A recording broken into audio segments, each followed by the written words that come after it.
This is the Treu Real Estate 911 podcast with Lisa Treu. Lisa will share up-to-date real estate information with you that you need to know.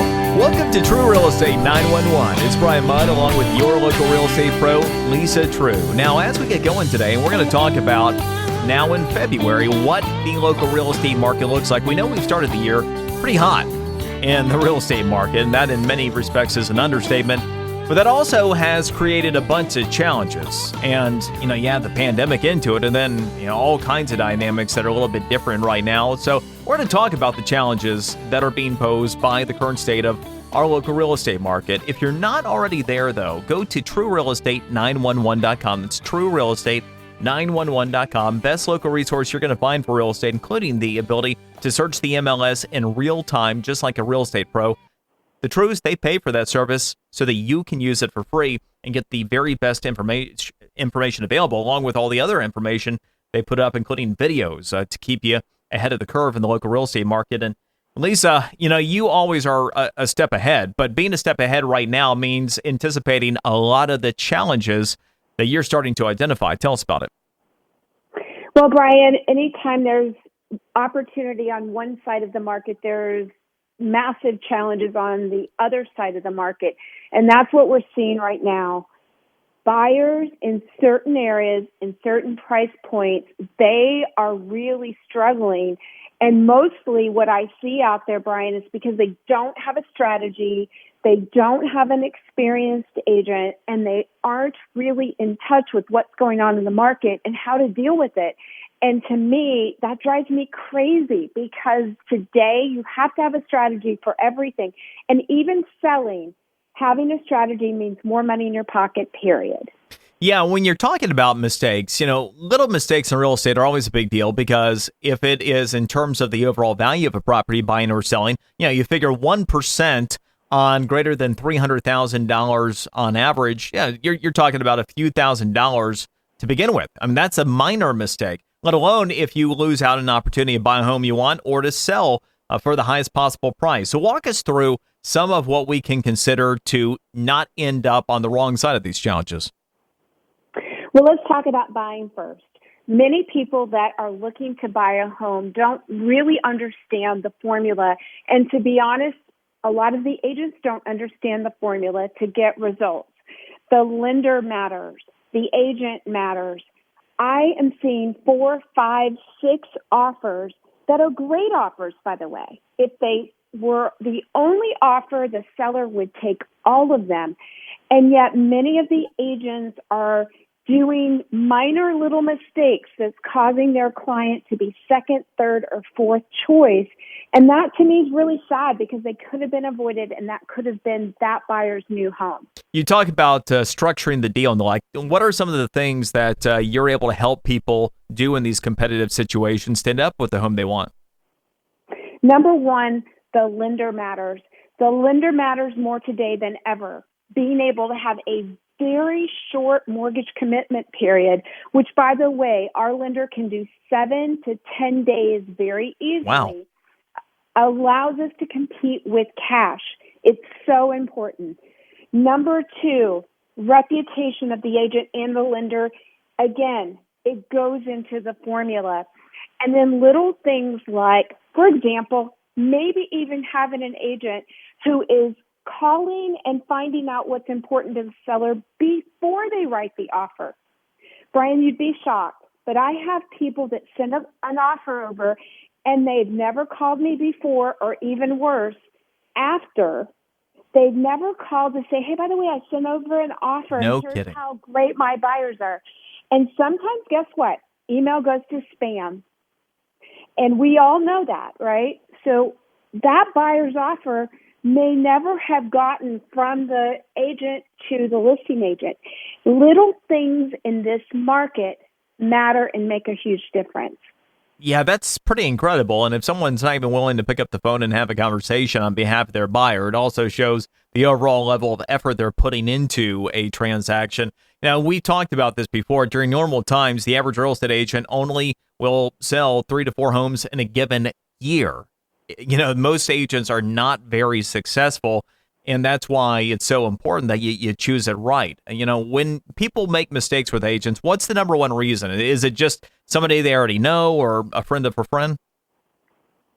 Well, I think many people think that everybody's the same. They don't realize that there's 21,000 real estate agents out there in Palm Beach County. I mean, there's a lot of options.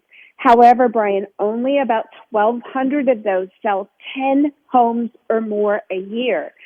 So they may be nice, they may be great, they may be a wonderful friend, and yet they just don't have the experience to know how to deal with this.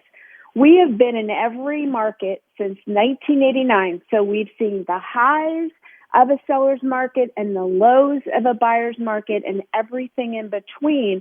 So we know how to get our clients the results and also to anticipate what's coming in the market so we can adapt earlier than maybe reacting to what's going on. Yeah, no question about it. In fact, during the previous downturn and everything else, that's when you guys were able to help us, including working out short sales and move a bind and all of that. So no doubt that you can navigate the market as well as anybody I've ever seen. And we talked about the challenges with buyers. What are you seeing for sellers right now? There's a couple things. Number one, strategy does matter. It's not just about getting it sold, but getting the equity maximized. We are seeing properties go under contract within sometimes minutes of hitting the multiple listing. What that tells me is that they did not maximize their equity. They have received one offer, maybe an in-house offer even. They received one offer, the seller took it, and it's off the market, versus having a 10-step strategy to get multiple offers to drive that price. And here's the kicker, terms up. Many of our sellers have been able to stay in their home for 2 weeks, 4 weeks, even 8 weeks free after closing, allowing them a chance to transition more smoothly, and especially if they're in a competitive area where they're moving to, allow them a little bit more time to find the right fit on their purchase. It's so funny you mentioned that. Recently had someone that I work with say, sold my house a couple months ago. It was such a mistake. I could have gotten so much more now. In fact, there's even somebody asked, if it was still for sale, and they were just asking, for a price that was higher than what he sold it for. I mean, these are the types of things that if you can kind of see the future, in terms of where this market is going, you can account for some of these things as well. And, when you've been ahead of a lot of these trends, you've been able to tell people, you're not looking just to close the next deal. You're looking for the best overall opportunity. So you can tell us, hey, right now is the right time, or, maybe if, our situation, we have a little more flexibility, how to make use of all those strategies. Really important. We do, and I'll put our track record up against anyone. And, when people meet me and they see the marketing plan, they choose to hire us because, again, it's about getting the results that our clients want. In this market, in many areas, it's not just can an agent sell a property. Honestly, some sellers could just sell their property. The question is, are you putting the most money in your pocket? And Brian, even in this market, we are seeing a tremendous amount of financing issues and challenges. So having somebody who understands which deal to take in multiple offers is critical. And back to the short sale days, we learned a lot about being intuitive about the deal from those times. And we've just applied them to this market, which is totally different. But the selection of the right offer is often the decision between close or back on the market.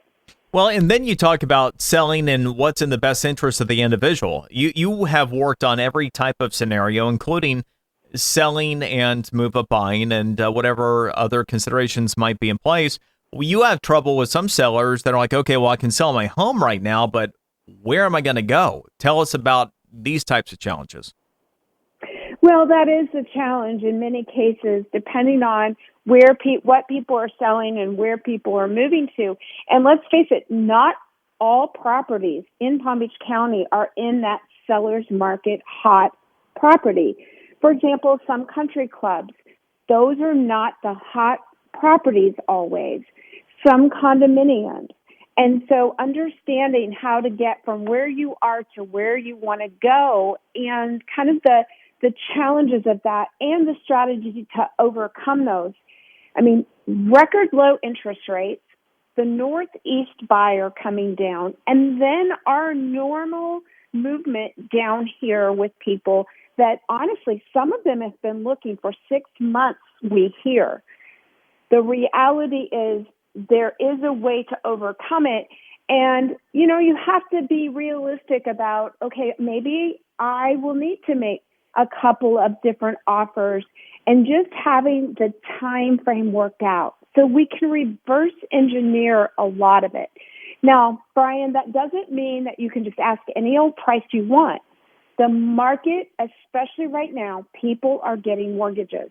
Money is too cheap not to.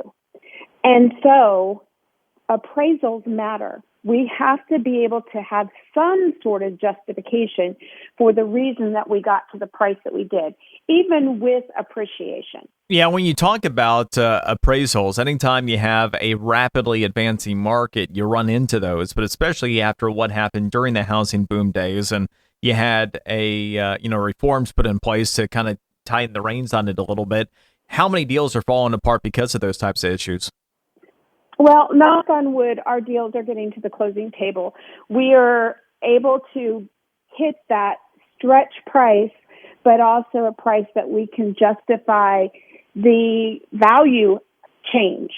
Now, not everybody should be buying, not everybody should be selling. We firmly believe that. But the people that should definitely be selling are investors who just say, I have made my appreciation. I am tired of being a landlord. Now is the time to look at, is it time to take your money out of those investments? We're having a lot of investors looking at the gain versus the maybe rental ROI and making those decisions that now might be the time to go ahead and take their money out of the real estate investment they have. Yeah, Lisa, you bring up a good point for investors, how strategies have changed over the course of time from, selling to holding and renting now properties, looking for that out point, and this very well might be it. For investors that might hold several properties, you, for a very long time, have been able to help people with a whole portfolio of properties and to be able to liquidate and sell if that's the plan. People can just reach out to you, no matter how many homes, and you can evaluate that for them? 100%. We just put 2 more properties under contract to go for sale for an investor that said, we have held it. Now it's time to take hopefully the equity return out. We just sold the 5th property for one of our investors. So when you have multiple properties, again, it's time to analyze it and then make the decision whether now's the time or if you continue to hold it long term. It depends really on your financial and your strategies on what makes sense. But let's talk about it. Let's at least take a look at it, and let's see if actually now's the time to sell those properties. And the Treus, they're ready to help you. If you're buying, if you're selling a whole portfolio of properties, if you're move-up buying, the Treus, they have the solutions that you need. They have the information that you need, and so critically important. So again, if you're not already there, go to Treu Real Estate, 911.com, and check out everything the Treus have to offer, including the ability, again, to search the MLS in real time like a real estate pro. And once you begin to become informed, the Treus, they are ready to help you. So call them, 561-972-8326. That's 561-972-8326. I'm Brian Mudd for Lisa Treu. We'll see you next time.